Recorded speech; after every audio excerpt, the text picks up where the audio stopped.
Well, good morning. Trucker Todd here, and time for another video. Sorry there was not a Wednesday's video. A lot has happened. As you can see right here, there's a piece of wall leaning behind me. I got to the camper. I had a slow water leak, and so I had to take some stuff apart. Currently drying everything, and then I'm going to put it back together. So I was busy with that. At the same time, we're transitioning on our cell phones from T-Mobile over to AT&T, and that was a fiasco in and of itself. And so Thursday morning I woke up, I asked my wife, hey, did I do a video yesterday? And she said, I don't know, I don't think so. And we went back and looked, and I did not release the video that I was planning for Wednesday. So that's what today's video is going to be. Also, there's been some other new developments I'm going to tell you about during the course of this video. So without further ado, let's jump right into today's topic, which is we've been talking about how to be successful in a lease purchase.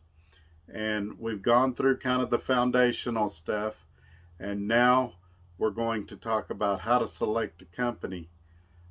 As I've told you, there's a lot of lease purchase companies that are designed for you to fail. And there's a few that they actually want you to succeed. They actually want you to pay the truck off. I feel like DART's one of those companies. And I'm going to tell you more in the course of this video. So here we go. And this is why I do this, why I'm out here, why I keep that hammer down. Flying by these road signs with home on my mind, with these wheels turning round.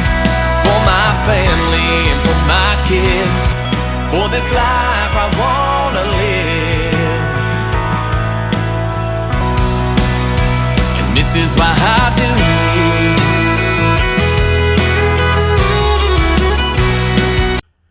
Alrighty, just like that, we're back.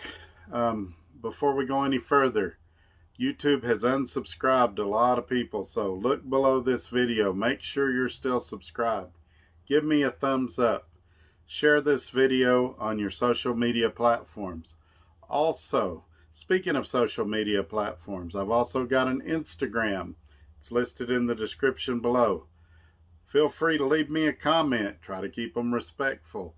Also, my email's there. Maybe you've got some more personalized questions you would like to get answers for. Also, if you're ready to apply at Dart Transit, you've heard me say lots of good things about them. There's a link there you can apply. Also, the recruiter I work with, I now have a new recruiter. Her name is Corey Parnell. Her phone number's there. Call her. Tell her you've been talking to Trucker Todd, or you've been watching Trucker Todd's videos, and she'll get you fixed up, get you into orientation. DART actually does an orientation that can be anywhere from 1 to 3 days, depending on your situation. Mine was 1 day, and so she can tell you more about that, answer any questions you have, talk about dedicated opportunities that might be available in your area, and she can also talk to you about company driving positions if that's something you're more interested in. Please remember, they want you to have, for a company driving job, at least 6 months of over-the-road experience, verifiable. And if you're going for the lease purchase, they would like you to have a year. Also remember, you can start out as a company driver, kind of get your feet wet, see how you like it, and then transition into a lease purchase later on, if that's something that you're interested in. Okay, so now let's get into the topic of the day. How to pick a company. You've got your home life straight, you've got yourself straight, you think you're ready to give this a shot. There's so many companies out there. They're all promising the moon. They're all going to make you rich. They're all going to get you home every other day. How do you decipher the good from the bad and the baloney from the truth? Well, one thing that we do when we're considering any company, now DART was a little bit different situation, because I had worked for DART for 4.5 years before, and I had a pretty good feel for them. I was comfortable with them. Some of the people I worked with during that time were still here, and so for me it was an easy transition because I knew the routine. But if I'm going to a company or considering a company that I don't know a lot about, what I'll do is I'll get online and I'll read some reviews.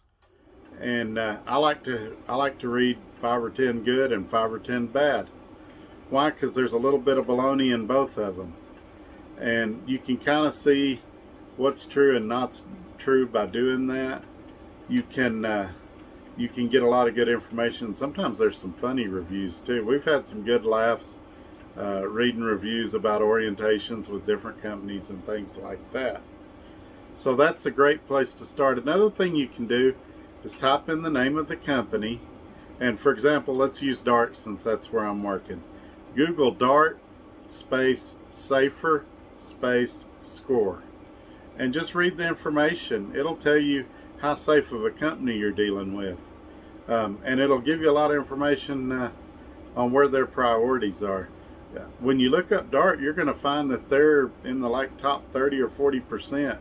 So that's going to mean for you more green lights when you go across scales, and less inspections and things like that. It's also going to mean that Dart is focused on safety. You're going to see better trailers and equipment in better shape and things like that.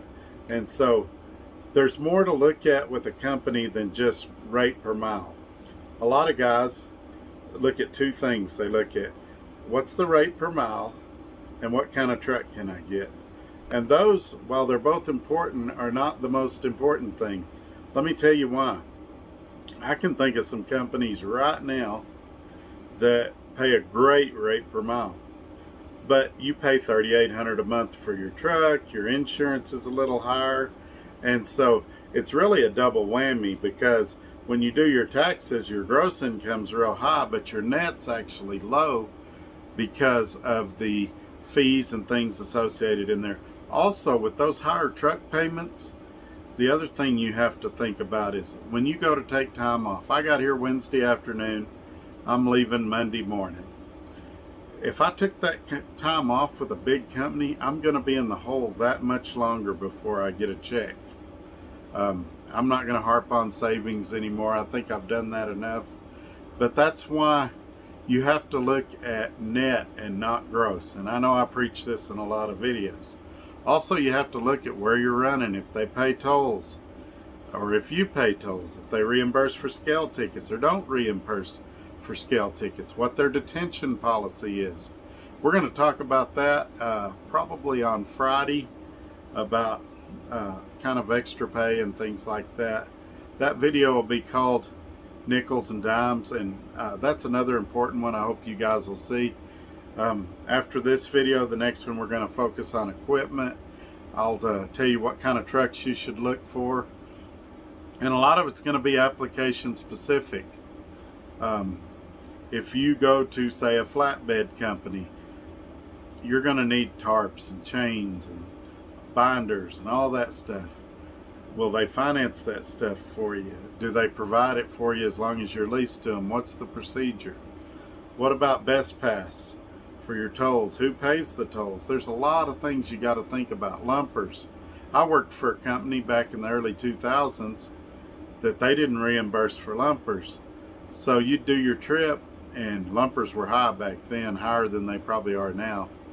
And then you'd spend $250, $300 for a lumper, and the lumper ended up making a lot more on the load than you did. But you ended up paying taxes on everything. And so you've got to look at the big picture, and like I said, read those reviews.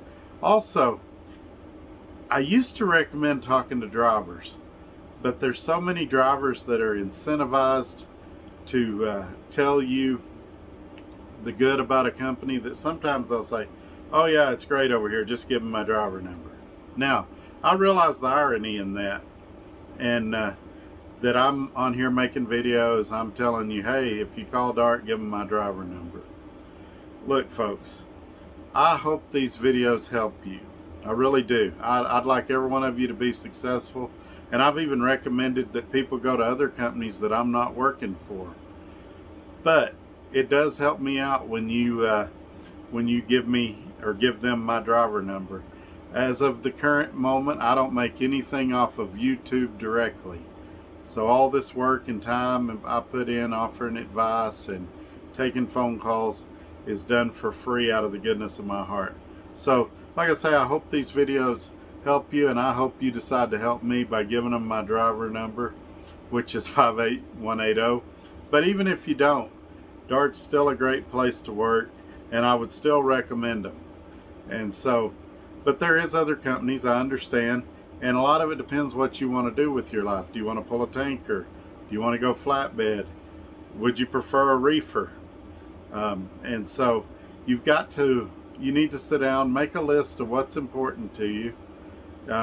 If you're wanting home time, a lot of times there's going to be a lot more dedicated opportunities in dry van and reefer van. But it's up to you. You need to decide what you're looking for in trucking. If you're wanting benefits, definitely company driver's the way to go. If you're wanting money, it could be company driver, and it could be lease purchase, depending on what you're doing. So I realize that I may have muddied the water more than I cleared it, but I'd be happy to answer any questions you guys have about this down in the description below or in my email.